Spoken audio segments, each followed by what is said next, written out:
ছোট ভাই যাকে দীর্ঘদিন ধরে চিনি, তার বড় ভাই এই ইউনিয়নের চেয়ারম্যান ছিল, তার সঙ্গেও দীর্ঘদিনের সম্পর্ক। আজকে এই নির্বাচনকে কেন্দ্র করে আজকে এখানে যে জনসভাটি আয়োজন করা হয়েছে এবং আমাকে আমন্ত্রণ জানানোর কারণে ছোট ভাইয়ের কাছে ঋণী এবং কৃতজ্ঞ।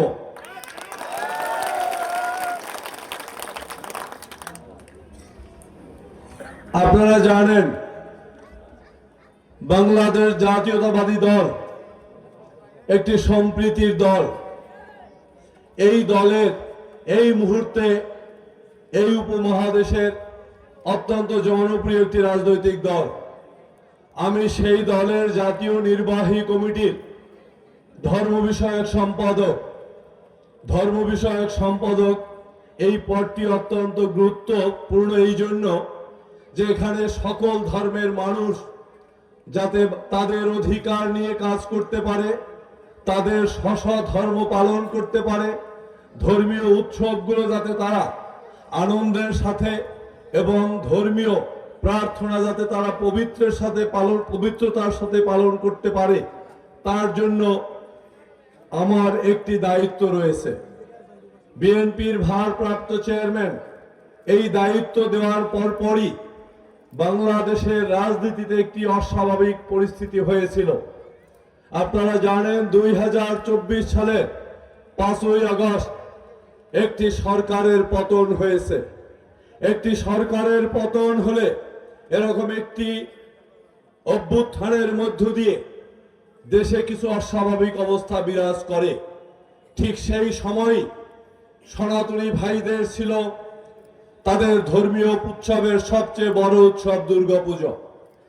সারা বাংলাদেশে দায়িত্ব নিয়ে 5ই আগস্টের পরে আমি ঘুরে বেরিয়েছি যাতে আমার সনাতনী ভাইয়েরা তাদের সবচেয়ে উৎসব মুখর ধর্মীয় এই দুর্গাপূজা, তারা এটাকে সার্বজনীন দুর্গাপূজা যাতে ভালোভাবে পালন করতে পারে, তাদের পাশে থেকে কাজ করতে চেয়েছিলাম।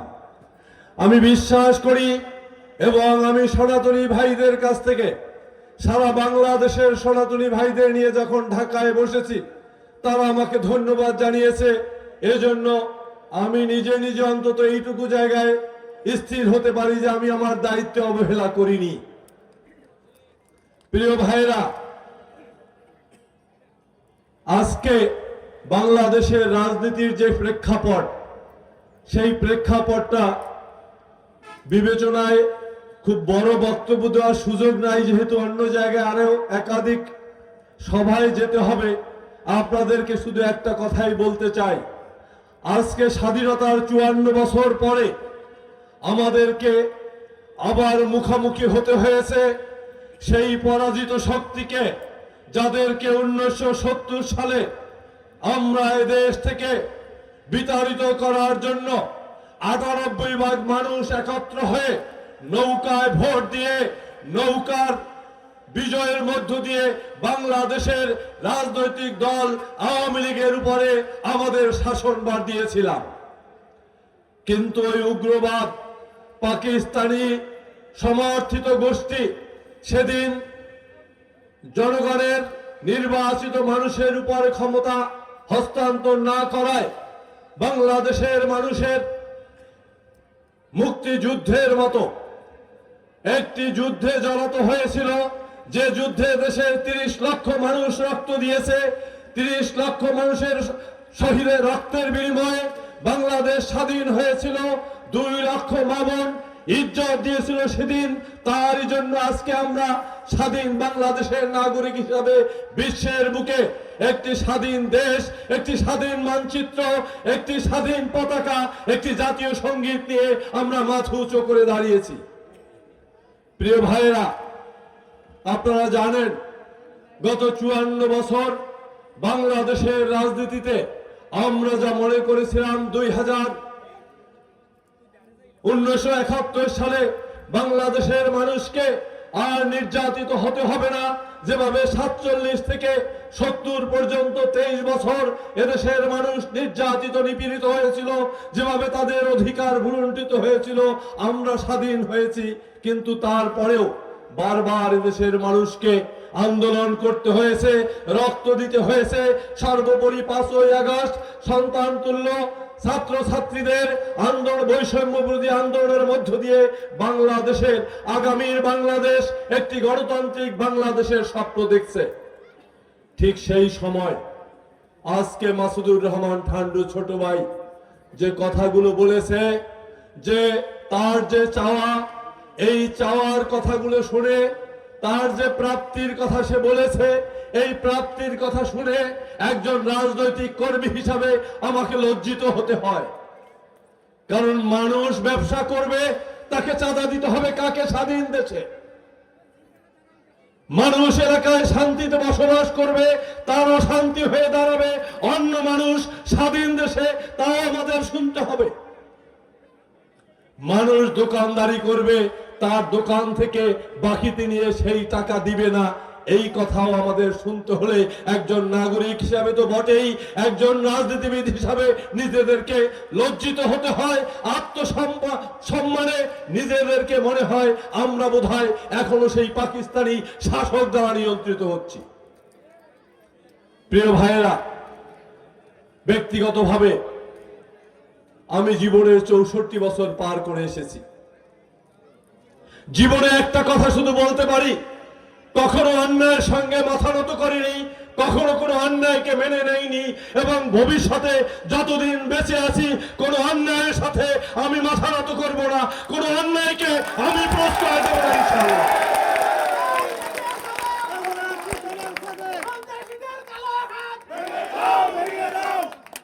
যে দেশে বসবাস করি, এই দেশের নাগরিকদের আগামী দিনের একটি সুন্দর স্বপ্নের বাংলাদেশ নিয়ে 30 লক্ষ মানুষ রক্ত দিয়েছিল, 2 লক্ষ মা বোনরা তাদের ইজ্জত দিয়েছিল। এই দেশটি কোনো চাঁদাবাজ অথবা কোনো মাদক কারবারিদের আস্তানা করার জন্য নয়। ঠান্ডু সাহেবের এই কথাটা শুনে আমি নিজেও লজ্জিত হয়েছি, কারণ মোতালেব ওসি একজন ভালো ওসি ছিলেন বলে তাকেই আমি বদলি করে এই রাজাপুরে নিয়ে এসেছিলাম। যে ওসি তাকে লজ্জা দিয়েছে, এখানে আগামী দিনে যদি আপনারা আমার উপরে শাসনভার দেন, আমি নিশ্চিত করে বলছি কোন মাদক কারবারির জায়গা সাতুরিয়া তো দূরের কথা, রাজাপুর কোথাও হবে না ইনশাআল্লাহ। আপনাদেরকে আরো কথা দিচ্ছি, এখানে সুশাসন থাকবে।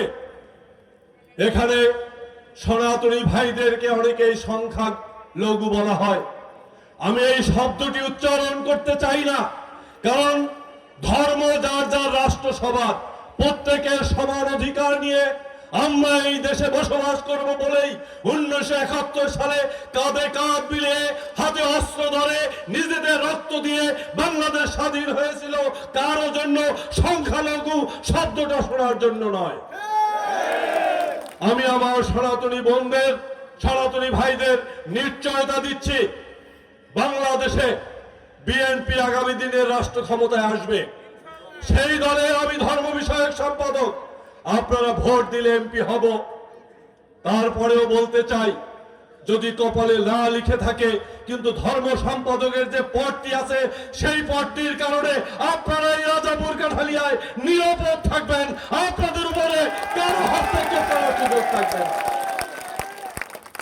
শুধু জানাবেন, মাঝে মাঝে আমি দেখি, আমি গত 5ই আগস্টের পরে সারা বাংলাদেশ ঘুরে বেরিয়েছি, আপনারা অনেক সময় বলেন আমরা শান্তিতে থাকতে চাই, আমরা নিরাপদে থাকতে চাই। এই শান্তিতে থাকতে চাওয়াটা আপনার আমার কাছে চাইতে হবে না, কারণ এই দেশটি আপনার, এখানে আমারও যা অধিকার আপনার সম অধিকার আছে। কিন্তু তারপরেও অনেক অন্যায় অত্যাচার আপনারা মাথা পেতে নিয়ে নেন, যেটা অন্য কারো কাছে প্রকাশ করেন না। সে কারণেই হয়তোবা সমাজের ওই কীটগুলো, ওই খারাপ মানুষগুলো আপনাদের উপরে আরো পেয়ে বসে। আগামী দিন আপনারা প্রতিবাদ করবেন, এই মানুষগুলো সহ এদেশের 18 কোটি মানুষ আপনাদের পাশে আছে, কোনো অন্যায়কে আপনারা প্রশ্রয় দিবেন না।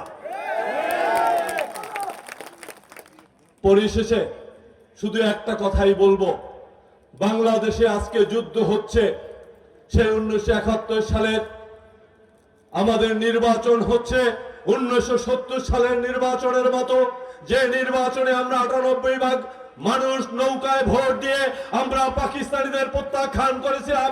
আগামী 12 তারিখ যে নির্বাচন আসবে, আমরা মনে করি আপনারা সকলে ঐক্যবদ্ধ হয়ে সেই পাকিস্তানি শক্তিকে তাগের নয় যদি পরাজিত করতে পারেন, তাহলে ওরা বাংলাদেশ থেকে চলে যাবে। ওরা মনে করবে 54 বছরে আমরা ওদের অত্যাচারের কথা ভুলিনি, আমরা সেই 71 সালের শহীদদের রক্তের সঙ্গে বেইমানি করতে চাই না। সেই শহীদদের রক্তের সঙ্গে আমরা শপথ করে বলবো, পাকিস্তানি রাজনীতির জায়গা বাংলাদেশে হবে না, স্বাধীন বাংলাদেশে তোমাদের রাজনীতি করতে দেওয়া হবে না। আমি আবারও বলে যাচ্ছি, আমি আমার 64 বছর বয়সে কখনো অন্যায়ের সঙ্গে মাথা নত করিনি। জীবনে একটি টাকা অন্যায় ভাবে আয় করিনি, সরকারের একটা টাকা আমি ট্যাক্স ফাঁকি দেইনি। সুতরাং এই নীতি আদর্শ নিয়ে কবরে যেতে চাই। আমি যদি রাজনীতিবিদ হিসাবে আপনাদের কাছে নির্বাচিত হই আর নাই হই, আমি এমন কিছু করে যেতে চাই যে এই মানুষগুলো সকলে আমার জানাজায় উপস্থিত হবেন এবং আপনাদের চোখের পানি পড়বে যে একজন ভালো মানুষ ছিলেন, সেই ভালোবাসা নিয়ে চলে যেতে চাই। আমি সর্বশেষ, আমার এখানে আমার বন্ধুরা রয়েছে, আমি আজকে ভাষা হারিয়ে ফেলেছি। এখানে এসে যেভাবে অন্যায়, এখনো আপনাদের সুপারি গাছের সুপারি কেউ নিয়ে যায়, অথচ আপনারা কথা বলতে পারেন না। আমি নিশ্চিত করে বলছি, আমি যদি এখানকার জনপ্রতিনিধি হই, এই অবস্থা কোনোভাবেই রাজাপুর কাঠালিয়ায় বিরাজমান থাকবে না। এখানে সুশাসন প্রতিষ্ঠা হবে, এখানে সাম্য আসবে, এখানে মানুষের ন্যায় বিচার প্রতিষ্ঠা হবে, এখানে সকলের অধিকার সুনিশ্চিত থাকবে ইনশাআল্লাহ। পরিশেষে সকলকে অনুরোধ করব, 12 তারিখে বাংলাদেশের যে আগামী নির্বাচন, অত্যন্ত গুরুত্বপূর্ণ নির্বাচন, সেই নির্বাচনে আপনারা সকলে ঐক্যবদ্ধ থেকে বাংলাদেশের স্বাধীনতাকে অক্ষুণ্ণ রাখবেন। কারণ আমরা দেখেছি গত 74 বছর বাংলাদেশের মানুষ একমাত্র পৃথিবীর ইতিহাসে ভাষার জন্য জীবন দিয়ে, আমরা শহীদ মিনারে গেলে ওরা বলছে আমরা পূজা করতে যাই। আমরা যখন আমাদের 30 লক্ষ শহীদের আত্মার মাগফিরাত কামনা করার জন্য স্মৃতিসৌধে যেতাম, ওরা বলতো আমরা পূজা করতে যাই। আমরা যখন জাতীয় সঙ্গীত গাইতাম, ওরা বলতো একজন হিন্দু লোকের জাতীয় সঙ্গীত বাংলাদেশে থাকবে না। এবারের নির্বাচন আমাদের শহীদ মিনার রক্ষার নির্বাচন, এবারের নির্বাচন আমাদের জাতীয় স্মৃতিসৌধ রক্ষার নির্বাচন, এবারের নির্বাচন আমাদের সার্বভৌমত্ব রক্ষার নির্বাচন, এবারের নির্বাচন বাংলাদেশের স্বাধীনতা রক্ষার নির্বাচন। সেই নির্বাচনে সকলকে ঐক্যবদ্ধ হয়ে ধানের শীষে ভোট দেওয়ার আমন্ত্রণ জানিয়ে আমি আমার বক্তব্য শেষ করছি। সবাই ভালো থাকবেন, আমার জন্য দোয়া করবেন, আমি আপনাদের কাছে দোয়া চাই। ভালো থাকবেন, আল্লাহ হাফেজ।